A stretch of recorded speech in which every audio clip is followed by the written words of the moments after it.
Yes, it's true, I'm leaving.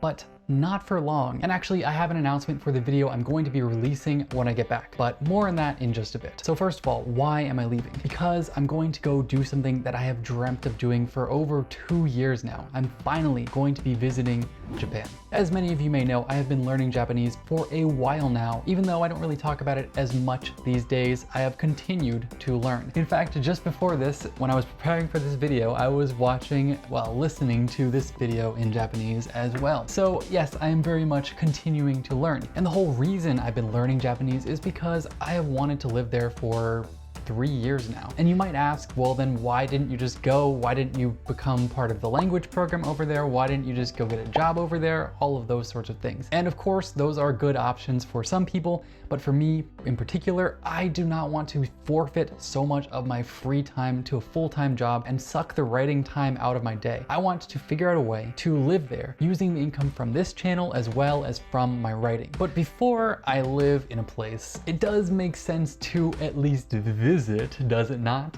And that is what I'm planning to do on this trip. Part of it is going to be the traditional sorts of tourism stuff, but also I'm going to be checking out the city that I want to live in, Osaka. And that is what this trip is all about. It's a chance for me to visit, hang out with some friends I met online, and get a sense for the city. It's also a chance for me to get a much needed break and take some time away from the story before I get back and do some revision. So I will be there for 2 weeks, and by the time this is released, I will actually already be there.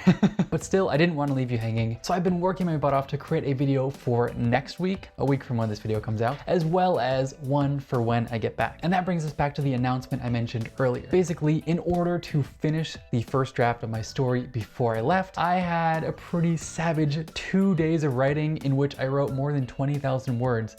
Yes, it was intense, it was hard, but it was overall an invigorating experience. And when I get back, I'll be releasing that video for all of you. So be ready for that one in just a little bit. But until then, I'm leaving.